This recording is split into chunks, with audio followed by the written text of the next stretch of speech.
ಎಲ್ಲರಿಗೂ ಭೋಜನ ಪಾಕ ಚಾನಲ್ಗೆ ಸ್ವಾಗತ. ಇವತ್ತು ನಾನು ಸಿಂಪಲ್ ಆ್ಯಂಡ್ ಈಸಿಯಾಗಿ ಕ್ವಿಕ್ಕಾಗಿ ಆಗೋ ಥರ ಒಂದು ಕ್ಯಾಪ್ಸಿಕಮ್ ರೈಸ್ ರೆಸಿಪಿ ತೋರಿಸ್ಕೊಡ್ತಾ ಇದ್ದೀನಿ. ಹೇಗೆ ಮಾಡೋದಂತ ನೋಡೋಣ ಬನ್ನಿ. ಮೊದಲಿಗೆ ನಾನು ಇಲ್ಲೊಂದು ಪ್ಯಾನ್ ತಗೊಂಡಿದ್ದೀನಿ. ಪ್ಯಾನ್ ಬಿಸಿ ಆದಮೇಲೆ 5ರಿಂದ 6 ಟೇಬಲ್ ಸ್ಪೂನ್ ಅಷ್ಟು ನಾನು ಎಣ್ಣೆ ಆ್ಯಡ್ ಮಾಡ್ಕೊಂಡಿದ್ದೀನಿ. ಇಲ್ಲಿ ಒಂದು ದಪ್ಪ ಈರುಳ್ಳಿನ ಉದ್ದುದ್ದಕ್ಕೆ ಕಟ್ ಮಾಡಿದ್ದೆ, ಅದನ್ನು ಕೂಡ ಆ್ಯಡ್ ಮಾಡಿಕೊಂಡು ಚೆನ್ನಾಗಿ ಫ್ರೈ ಮಾಡ್ಕೊತೀನಿ. ಗೋಲ್ಡನ್ ಬ್ರೌನ್ ಆಗೋ ಥರ ಚೆನ್ನಾಗಿ ಫ್ರೈ ಮಾಡ್ಕೊಳ್ಳಿ.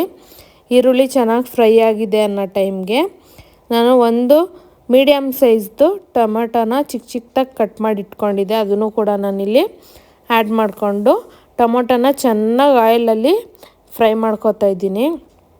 ಚೆನ್ನಾಗಿ ಫ್ರೈ ಆಗಬೇಕು ಟೊಮೊಟೊ ಆಯಿಲಲ್ಲಿ. ಇವಾಗ ನಾನಿಲ್ಲಿ ಅರ್ಧ ಟೇಬಲ್ ಸ್ಪೂನಷ್ಟು ಸಾಲ್ಟ್ ಆ್ಯಡ್ ಮಾಡ್ಕೊತಾ ಇದ್ದೀನಿ. ಸಾಲ್ಟು ರುಚಿಗೆ ತಕ್ಕಷ್ಟು ನೋಡ್ಕೊಂಡು ಆ್ಯಡ್ ಮಾಡ್ಕೊಳ್ಳಿ. ಇವಾಗ ಜೊತೆಗೆ ನಾನು ಅರಿಶಿನ ಪುಡಿ ಕೂಡ ಆ್ಯಡ್ ಮಾಡ್ಕೊತೀನಿ, ಅರ್ಧ ಟೇಬಲ್ ಸ್ಪೂನಷ್ಟು. ಇದನ್ನು ಯಾರು ಬೇಕಾದರೂ ಮಾಡ್ಬೋದು, ತುಂಬಾ ಈಸಿ. ಬ್ರೇಕ್ಫಾಸ್ಟ್ ಮಾಡೋದು ಏನಪ್ಪ ಅಂತ ಅನಿಸ್ತಾ ಇರುತ್ತೆ ಎಲ್ಲರಿಗೂ. ಇದನ್ನು ಪಟ್ಟಂತ ಮಾಡ್ಬೋದು 10 ನಿಮಿಷದಲ್ಲಿ. ತುಂಬಾ ಟೇಸ್ಟಿಯಾಗಿರುತ್ತೆ.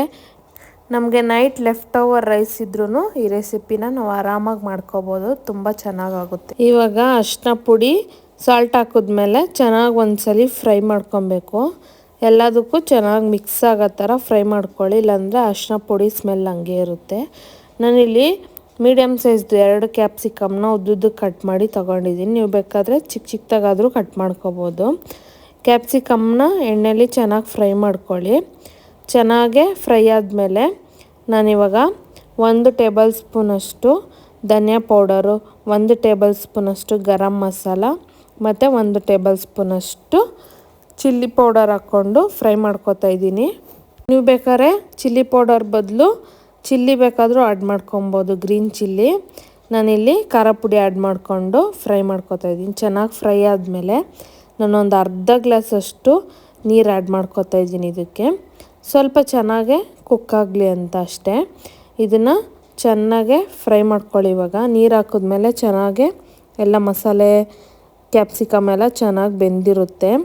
ಬೆಂದಮೇಲೆ ನಾನು ಮುಂಚೆನೇ ಅನ್ನ ಮಾಡಿ ಇಟ್ಕೊಂಡಿದ್ದೆ, ಅದನ್ನು ಆರಕ್ಕೆ ಬಿಟ್ಟಿದ್ದೆ. ಆ ರೈಸ್ನ ಕೂಡ ನಾನಿಲ್ಲಿ ಆ್ಯಡ್ ಮಾಡ್ತಾಯಿದ್ದೀನಿ. ರೈಸ್ ಹಾಕ್ಕೊಂಡು ಮೇಲೆ ನಾನು ಸ್ವಲ್ಪ ಕೊತ್ತಂಬರಿ ಕೂಡ ಹಾಕ್ಕೊಂಡು ಚೆನ್ನಾಗಿ ಮಿಕ್ಸ್ ಮಾಡ್ಕೊತಾ ಇದ್ದೀನಿ. ಚೆನ್ನಾಗಿ ಮಿಕ್ಸ್ ಮಾಡ್ಕೊಳ್ಳಿ. ಮಸಾಲೆ ಎಲ್ಲ ರೈಸ್ಗೆ ಹಿಡ್ಕೊಳ್ಳೋ ಥರ ನೀಟಾಗಿ ಮಿಕ್ಸ್ ಮಾಡಿಕೊಂಡ್ರೆ ನಮಗೆ ಕ್ಯಾಪ್ಸಿಕಮ್ ರೈಸು ರೆಡಿ ಆಗುತ್ತೆ. ಯಾರೆಲ್ಲ ಸಬ್ಸ್ಕ್ರೈಬ್ ಮಾಡದೆ ನೋಡ್ತಾ ಇದ್ದೀರೋ ಪ್ಲೀಸ್ ಸಬ್ಸ್ಕ್ರೈಬ್ ಮಾಡ್ಕೊಂಡು ನೋಡಿ. ನೀವು ಮನೇಲಿ ಒಂದ್ಸಲಿ ಟ್ರೈ ಮಾಡಿ, ಹೇಗಿತ್ತಂತ ಕಮೆಂಟ್ ಮಾಡಿ ತಿಳಿಸಿ. ಹೀಗೆ ಸಪೋರ್ಟ್ ಮಾಡ್ತಾಯಿರಿ, ಲೈಕ್ ಮಾಡಿ, ಶೇರ್ ಮಾಡಿ, ಕಮೆಂಟ್ ಮಾಡಿ. ಈಗ ನಮಗೆ ಬಿಸಿ ಬಿಸಿಯಾಗಿರೋ ಕ್ಯಾಪ್ಸಿಕಮ್ ರೈಸು ರೆಡಿಯಾಗಿದೆ. ನೀವು ನೋಡ್ಬೋದು ಯಾವ ಥರ ಬಂದಿದೆ ಕ್ಯಾಪ್ಸಿಕಮ್ ರೈಸ್ ಅಂತ. ತುಂಬಾ ಟೇಸ್ಟಿಯಾಗಿರುತ್ತೆ. ಒಂದ್ಸಲಿ ಟ್ರೈ ಮಾಡಿ ನೋಡಿ. Thank you.